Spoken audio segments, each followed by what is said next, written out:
The 2018-2019 Seattle Seahawks season is officially over. Where do we go from here? Okay, guys, this is Hawkast. This is going to be a podcast exclusively for Seattle Seahawks content. So if you don't care about the Seahawks, then you could just go ahead and skip this video. But for the people that are interested, um, I'm going to go ahead and talk about this season and what happened, obviously, last night. Seahawks versus Cowboys, heartbreaking loss. But before I talk about the negatives, I want to talk about the positives because we were blessed with a lot of positives this season. We weren't even supposed to make the playoffs. Honestly, we were supposed to go 4-12 according to some websites, and this team really impressed all of us. Even not only the Seahawks fans and the 12s, but the NFL league. Nobody had a at the beginning of the season. We were 28th, 29th in the power rankings. Nobody believed in us, and we definitely showed up, and it was a very fun season. I'm gonna go ahead and talk about some pros of the season before I talk about the game. I loved Brian Schottenheimer's playbook this year. I loved how we ran the ball a lot. We didn't make Russell throw it too much. Obviously, I'm gonna talk about what happened last night, but overall during the season, I loved the playbook. I was happy we moved on from Bevel. Bevel made some stupid decisions, and I was done with Bevel. When Shoddy came in, I was excited. I knew he was a running type of guy. And obviously, our formula this year was run the football. We are the number one rushing team in the NFL. And I was very happy with Schottenheimer's playbook, and I can't wait for next year. Um, I also love the emergence of new players. David Moore obviously came up, and we couldn't get him the ball towards the end of the season, but in the beginning he was we had the perfect trio. We had the speed in Lockett, we had the route running in Baldwin, and we had the power and the vertical threat of David Moore. And it sucks we didn't get to use him that much towards the end of the season, but I was excited to see him. And guys like Puna Ford towards the end of the season really showed up, and he was the Pac-12 Defensive Player of the Year, and the only reason why he wasn't drafted higher was because of his height. So Seattle, we get steals like that, and you know, I was just excited. We have so many young players. I can't wait to see what happens next season.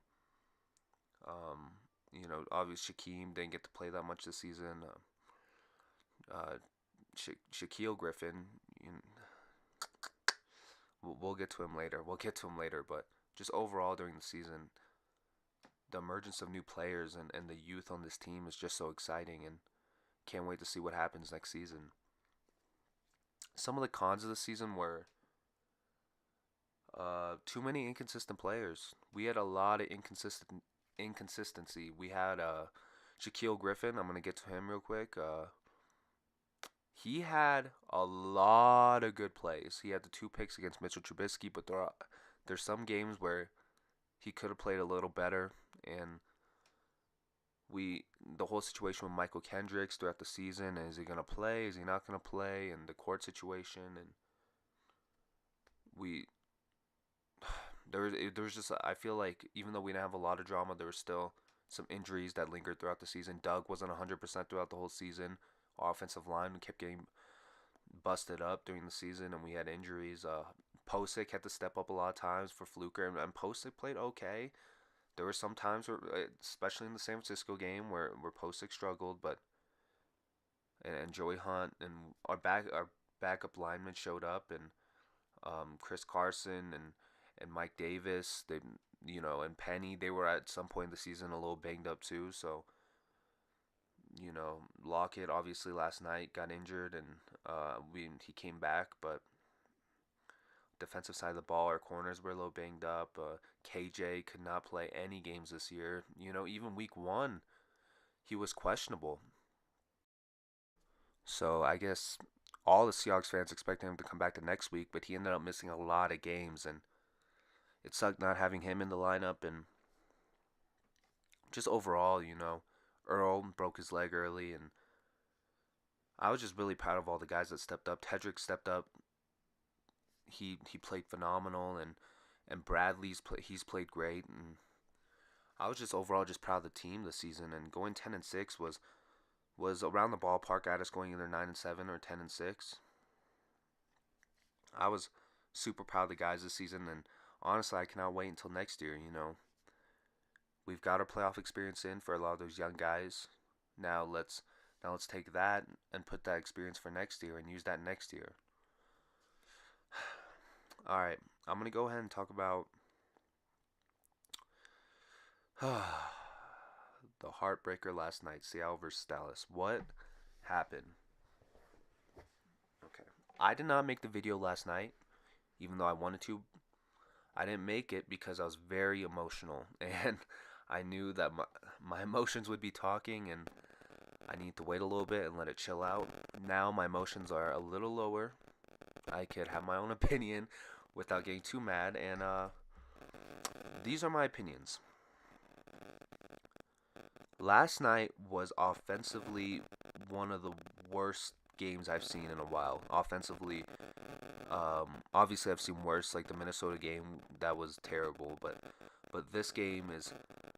I think this is one of Pete Carroll's worst coaching performances, in my opinion. I just don't see why.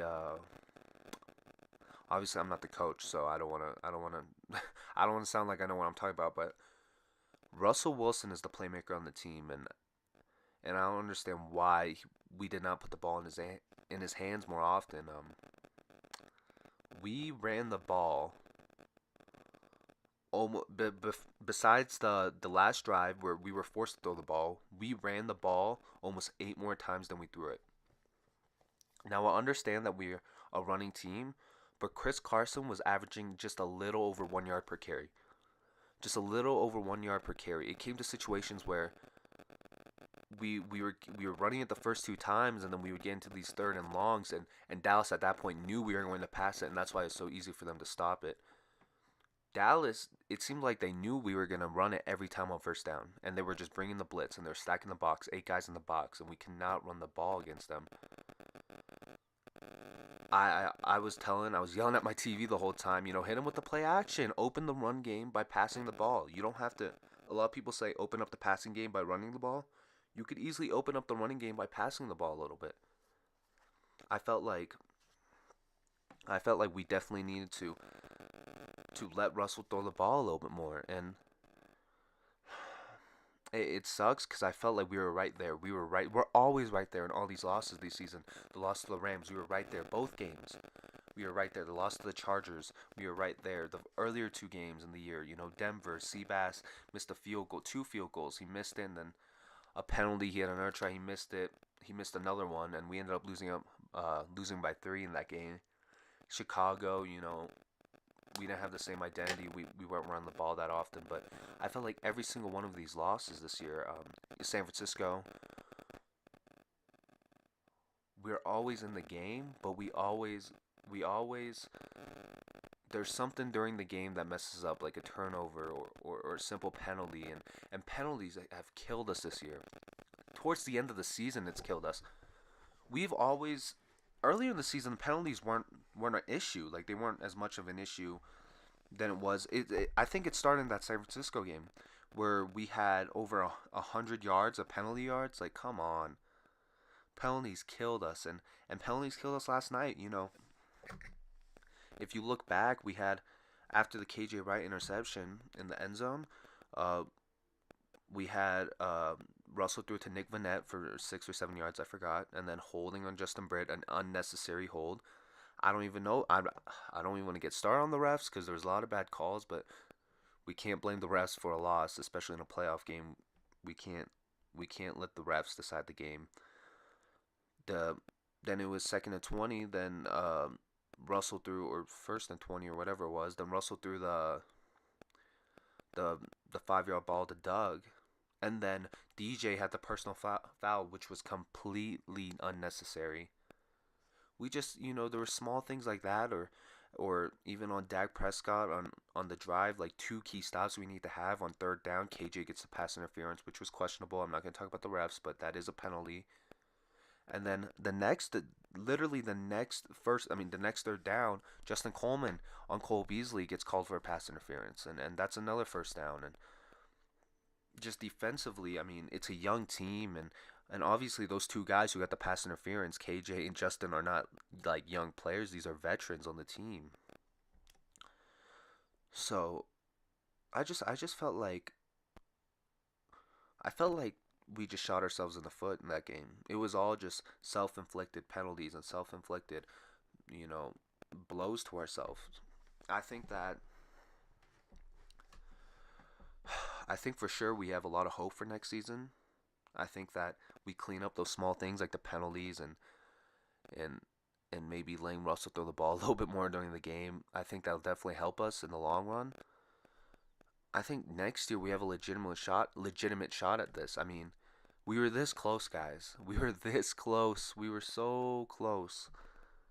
I feel like last night was just not our game, you know. Shoddy he fell in love with the run, and I understand that. And he said you could get that running game started any time. It doesn't have to be the first quarter, and I understand that. But I just thought at one point you just had to give Russell the ball. You know, the fourth down, the 4th and 6, where Russell threw it to Doug on the sideline, amazing throw and catch. Do you guys realize that we ran it on first, second, and third down? First, and we were at the 40-yard line. We were 5 or 6 yards away from field goal range, even though Seabass wasn't playing. I understand that. That also hurt us, guys. I'll get to that too. We were 5 or 6 yards, and we ran it one time. We ran it a second time. It ended up being like 3rd and 6. Russell calls an audible and then hands it off to Mike Davis. Gain of one. And it ends up being fourth down. Like, I just don't understand it. Like I understand we're a running team, but think about all these games during the year, the Carolina game and the Green Bay game. It was never Chris Carson who was winning us those games at the end. It was always Russell on the fourth down through the touchdown to David Moore, or he threw it to Tyler Lockett at the end of the game to set up Seabass, or in the Green Bay game he hit Ed Dixon for the touchdown, or Kansas City against Patrick Mahomes, he had the two great passes, one to Tyler and then one to Doug. It's I always thought when it came to playoff time, Russell Wilson has the most experience on that offense. Obviously Doug too, and Justin has a lot of experience too. He was on that Super Bowl team when we lost. But I'm just saying that put the ball in your playmakers' hands. Russell and Doug, Russell and Tyler. We I felt like we leaned way too much towards the running game, and I don't want to seem like a fan that, like I said, a lot of us are very emotional right now. So we're saying, we'll let Russell throw it more. Let Russell throw it more. At the same time, we can't get too mad because we're not the coach here. We're not getting paid millions of dollars to make plays. But I do agree. I do think that in that situation, you do have to let Russell throw it a little bit more. I'm not saying completely change the game. I'm not saying that at all. I do think we ran the ball, which is a good thing. But we ran it a little bit too much, and we haven't done that all season. That's why I was so shocked. We've never ran it that much.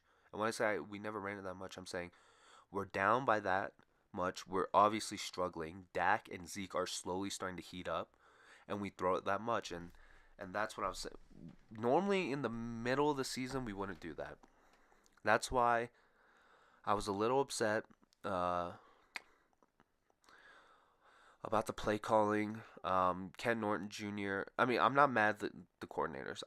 Like I said, I love Shoddy and I love Ken Norton. I was glad to have Ken Norton back after he left and went to Oakland to be their defensive coordinator. When he was our linebacking coach, I loved him. I loved his emotion. I even loved Chris Richard, who coached Dallas. He did a great job. He's done a great job this year with Dallas's defense. I didn't like him as much when he was with us as our defensive coordinator. I loved him as our defensive backs coach when he was coaching the Legion of Boom, but I just think that shift to defensive coordinator with us, he needed that change, and he's done great with that Dallas defense. Congratulations, Coach Chris Richard, and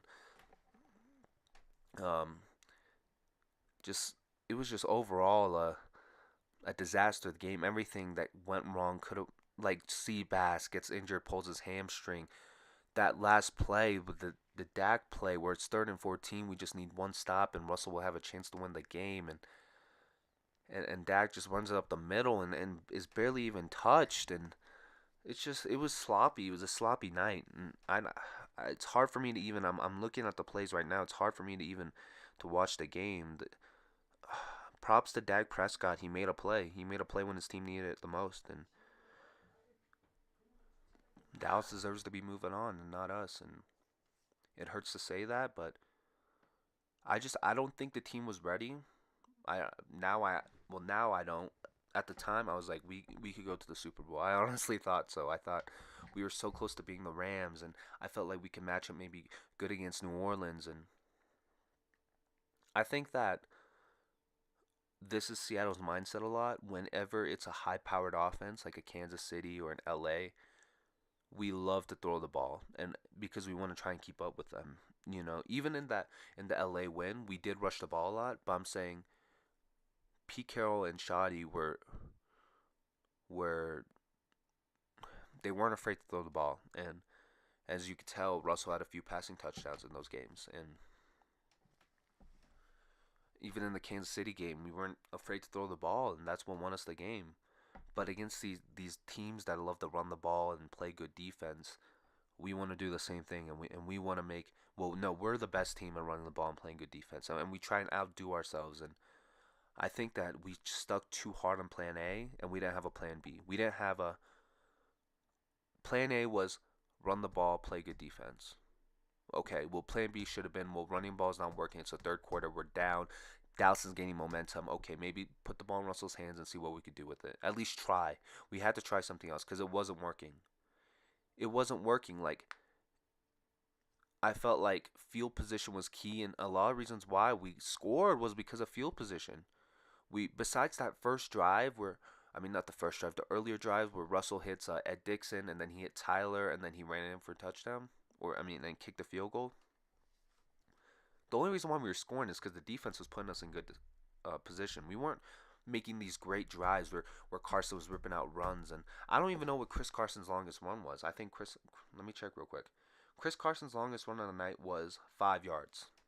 5 yards. We're not gonna win a game like that.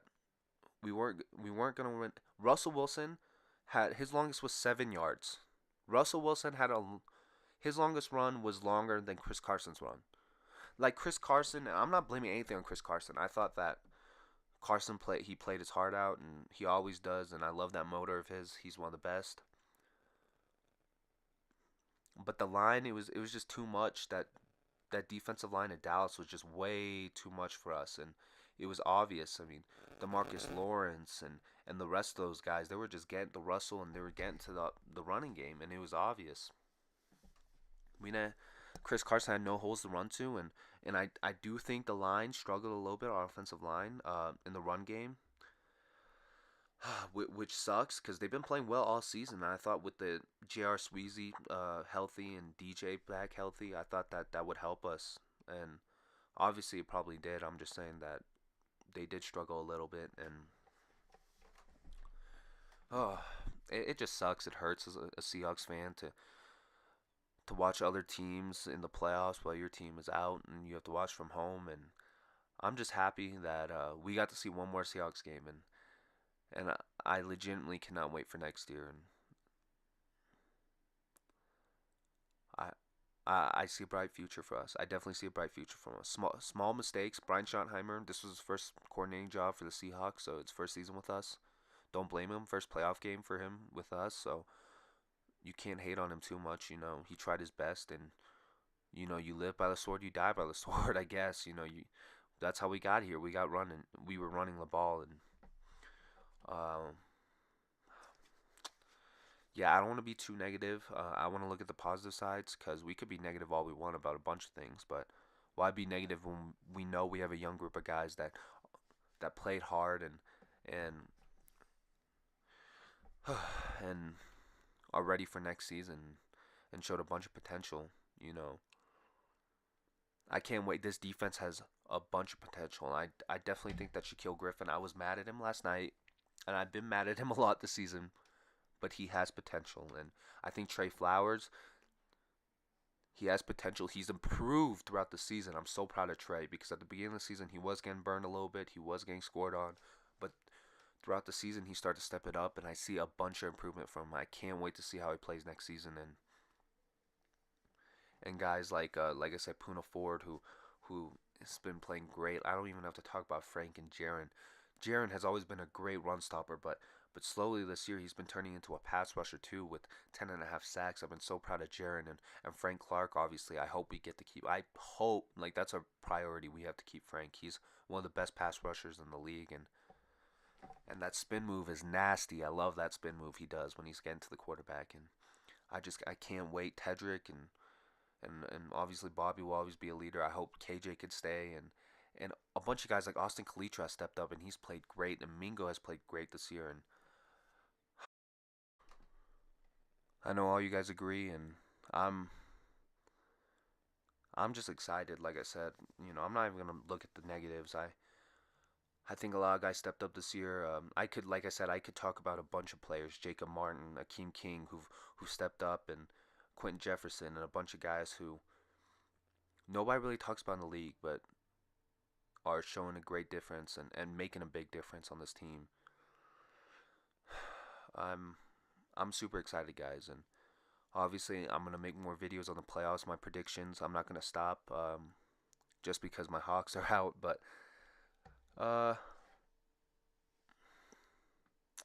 hopefully next season, and I'll pretty soon I'll be looking at our free agents and who we're gonna have to sign back, and maybe who we could look at during the draft, and that'll probably be my next Hawkast video. But for now, thank you Seattle for taking us to the playoffs again and letting us have fun all season long. Like always, go Hawks.